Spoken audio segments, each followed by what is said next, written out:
तो hello students, coordinate geometry standard 10 maths की शुरुआत हमने कर दी थी और सभी एग्जाम्पल 1 से लेकर 5 को हमने कंप्लीट कर दिया था। आज हम एक्सरसाइज 7.1 की स्टार्ट कर रहे हैं। तो चलिए शुरू करते हैं, इसको भी सॉल्व कर देते हैं। चलिए एक्सरसाइज 7.1 का फर्स्ट क्वेश्चन है, find the distance between the points of the following pair of the points. तो पहला क्वेश्चन है, पहली पेयर है 2,3 एंड 4,1, 2,3 एंड 4,1। तो अगर आपको डिस्टेंस फार्मूला मालूम है तो सपोज ये पॉइंट को आप ए पॉइंट कह दीजिए और इस पॉइंट को आप बी पॉइंट कह दीजिए, तो डिस्टेंस ए बी कितना हो जाएगा? डिस्टेंस ए बी हो जाएगा under root difference of X coordinate के डिफरेंस 2 - 4 द होल स्क्वायर, उसका square, plus difference of Y coordinate और उसका स्क्वायर 3 - 1 द होल स्क्वायर। तो ये बहुत ही सिंपल क्वेश्चन है। ये हो जाएगा 2 - 4 हो जाएगा -2 का स्क्वायर और ये हो जाएगा 3 - 1 मतलब 2 का स्क्वायर। तो ये हो जाएगा √4 + 4 मतलब ये हो गया √8 और √8 हमें मालूम है। √8 को हम कैसे लिखेंगे? √8 को लिख सकते हैं 4 × 2 और 4 का रूट हमें मालूम है 2, जबकि 2 जो है रूट के अंदर रहेगा, तो ये बन जाएगा 2√2। तो सेकेंड क्वेश्चन देख लेते हैं। इसमें सेकेंड क्वेश्चन है -5,7, उसको हम ए कह देंगे पॉइंट को, और दूसरा है बी पॉइंट जिसके कोऑर्डिनेट्स है -1,3। तो चलिए निकालते हैं इस दोनों का डिस्टेंस। तो ए बी हो जाएगा इन दोनों के बीच का डिस्टेंस -1 का स्क्वायर प्लस 7 - 3 का स्क्वायर। तो ये हो जाएगा -5 + 1 हो जाएगा -4 का स्क्वायर और 7 - 3 भी हो जाएगा 4, तो ये भी हो जाएगा 4 का स्क्वायर। तो ये हो जाएगा 16 + 16, 16 + 16 होता है 32, या फिर 32 को हम लिख सकते हैं 16 × 2, तो 16 का रूट होता है 4 और √2 का होगा √2। तो इन दोनों के बीच का डिस्टेंस भी हमें मिल गया 4√2। सिमिलरली इसी में है थर्ड क्वेश्चन। तो चलिए थर्ड क्वेश्चन भी देख लेते हैं। थर्ड क्वेश्चन क्या है? ए बी थर्ड क्वेश्चन में है a, b, इसको एक पॉइंट ले लेंगे और दूसरा पॉइंट है b पॉइंट, उसको हम ले लेंगे -a - b जो दिया गया है। तो चलिए इन दोनों के बीच का डिफरेंस फाइंड करते हैं, मतलब डिस्टेंस फाइंड करते हैं। तो ये हो जाएगा ab = difference of x coordinate, तो a - a उसका स्क्वायर, और डिफरेंस ऑफ b कोऑर्डिनेट, तो b - b और उसका स्क्वायर। तो ये हो जाएगा a + a कितना हो जाएगा? a + a हो जाएगा 2a और 2a का स्क्वायर, प्लस b + b हो जाएगा 2b और 2b का स्क्वायर। तो ये हो जाएगा 2a का स्क्वायर हो जाएगा 4a² और 2b का स्क्वायर हो जाएगा 4b²। तो ये टोटल हो जाएगा 4 जो है कॉमन निकल जाएगा। जब 4 कॉमन निकल जाएगा तो ब्रैकेट में बचेगा a² + b² और 4 का रूट हमें मालूम है 2 √a² + b²। तो ये MCQ में पूछ सकते हैं आपके लिए कि what is the distance between this two points. तो आंसर आएगा 2 √a² + b²। चलिए नेक्स्ट क्वेश्चन देख लेते हैं। नेक्स्ट क्वेश्चन है question number 2, find the distance between point 0, 0 and 36, 15। तो चलिए इसको भी सॉल्व करते हैं। 0, 0 और 36 और 15 के बीच में, तो ए पॉइंट हम ले लेंगे 0, 0 और बी पॉइंट हम ले लेंगे 36, 15। तो चलिए ए बी फाइंड करते हैं इन दोनों के बीच का डिस्टेंस।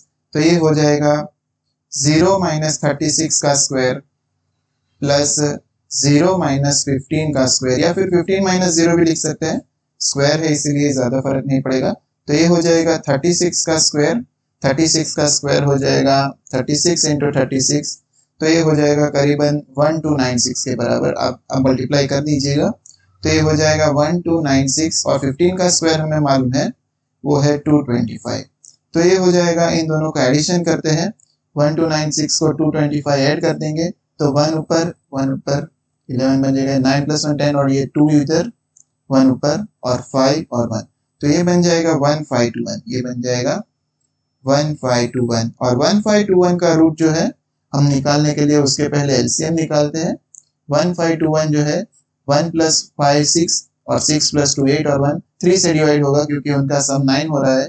तो ये हो जाएगा 5 3 5 15 और बचा 21, तो ये हो जाएगा 0 क्योंकि 2 डिवाइड नहीं होता, बट 21 डिवाइड होता है 7 से, तो ये हो जाएगा 507। और 3 से ये फिर से डिवाइड होगा क्योंकि 5 + 7 12 होता है, तो 3 1 ज़ा 3 बचेगा 2 0 20, तो 6 6 ज़ा 18 और बचेगा 2 रिमाइंडर, वो 7 के साथ चला जाएगा तो 30 27, तो 3 9 ज़ा 27। और 169 हमें मालूम है 13 का स्क्वायर है। 169 किसका स्क्वायर है?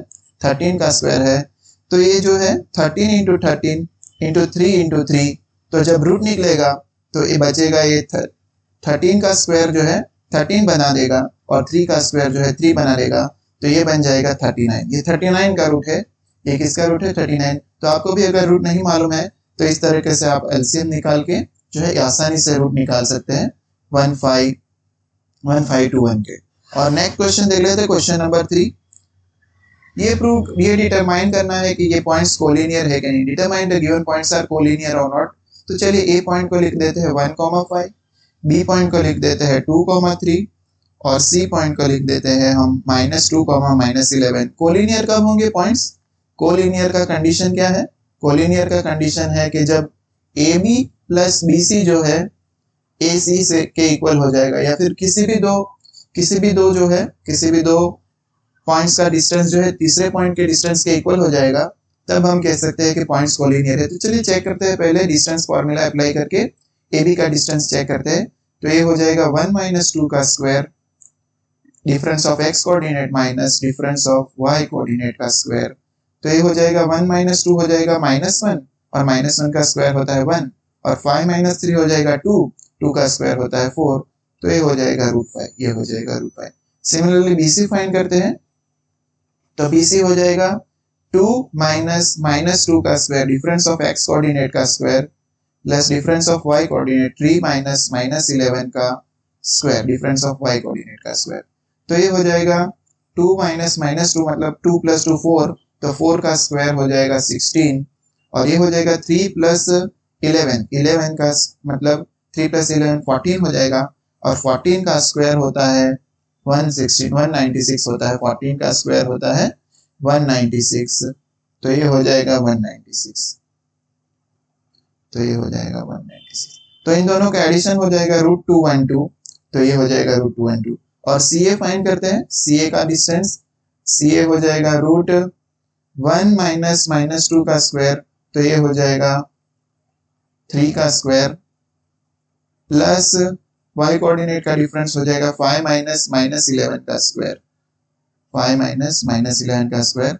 तो CA हो जाएगा 1 + 2 का स्क्वायर हो जाएगा 3 का स्क्वायर मतलब 9, और 5 + 11 हो जाएगा 16, 16 का स्क्वायर होता है 256, तो 9 + 256 हो जाएगा 265 हो जाएगा 265। यहाँ पे हम देख सकते हैं कि तीनों का एडिशन जो है किसी भी दो साइड्स का एडिशन जो है तीसरे साइड के एडिशन के इक्वल नहीं है। Here AB + BC does not equals to AC या फिर CA, तो hence the points are not collinear, hence points are not collinear.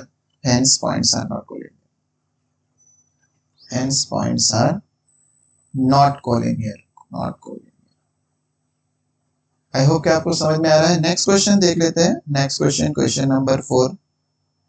Check whether this are the vertices of an isosceles triangle और not. चलिए ये coordinate दिए हैं तो इन सबको एक पॉइंट्स ही ले लेते हैं। एक ए पॉइंट को लिख लेते हैं 5, -2, बी पॉइंट को लिख लेंगे 6, 4 और सी पॉइंट को लिख लेंगे 7, -2। हमें मालूम है कि आइसोसेलेस ट्राइंगल क्या होता है। आइसोसेलेस ट्राइंगल ऐसा ट्राइंगल होता है जिसके किसी भी दो साइड इक्वल होंगे। किसी भी दो साइड अगर ट्राइंगल के इक्वल होंगे तो वो ट्राइंगल हम आइसोसेलेस ट्राइंगल बनेगा। और ये जो है ABC इसके वर्टाइसेस है, तो हमें चेक करना है कि कौन से दो साइड इक्वल है। अगर दो साइड इक्वल आ गए तो ये ट्राइंगल आइसोसेलेस ट्राइंगल बनेगा। तो चलिए AB फाइंड करते हैं। तो AB हो जाएगा √5 - 6 का square, difference of x coordinate और डिफरेंस ऑफ y कोऑर्डिनेट का स्क्वायर मतलब -2 - 4 का स्क्वायर। तो ये हो जाएगा 5 - 6 होता है -1 का स्क्वायर और -4 - 2 होता है -6 का स्क्वायर। तो ये हो जाएगा √1 प्लस 6 का स्क्वायर होता है 36, तो ये हो जाएगा √37। ये हो जाएगा √37। सिमिलरली हम फाइंड करते हैं BC। BC का डिस्टेंस हो जाएगा डिफरेंस ऑफ x कोऑर्डिनेट का square 6 minus 7 the whole square और डिफरेंस ऑफ y कोऑर्डिनेट का स्क्वायर मतलब 4 माइनस माइनस 2 मतलब 4 प्लस 2 का स्क्वायर। तो ये हो जाएगा 6 माइनस 7 होता है -1 और -1 का स्क्वायर होता है 1 और 4 प्लस 2 होता है 6, 6 का स्क्वायर होता है 36। तो ये भी आ गया √37। चलिए हमने दो साइड को तो प्रूव कर ही लिया है कि दोनों साइड सेम ही है। अगर तीसरा साइड भी सेम आ जाता है तो वो इक्विलेटरल ट्राइंगल हो जाता है। चलिए देखते हैं ये आइसोसेलेस ट्राइंगल है या इक्विलेटरल ट्राइंगल है। CA के लिए हो जाएगा डिफरेंस ऑफ x कोऑर्डिनेट का square 5 minus 7 the whole square plus difference of y coordinate -2 minus -2 तो ये तो 0 हो जाएगा, -2 प्लस 2 हो जाएगा। तो ये हो जाएगा 2 का स्क्वायर हो जाएगा 4 प्लस 0 4 का रूट होता है 2। तो जो है here AB is equals to BC for triangle ABC। अगर किसी भी ट्राइंगल ABC के लिए हमने प्रूव कर दिया है कि दो साइड सेम है, hence it is an isosceles triangle। Hence the given points are the vertices of isosceles triangle। Given points are vertices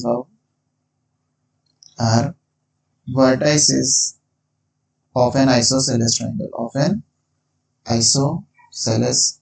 triangle।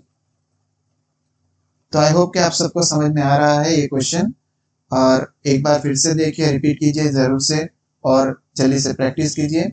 और अगर आपको वीडियो अच्छा लगे तो लाइक कर दीजिए, शेयर कर दीजिए, सब्सक्राइब कर दीजिए। चलिए मिलते हैं अगले वीडियो में, तब तक के लिए थैंक यू।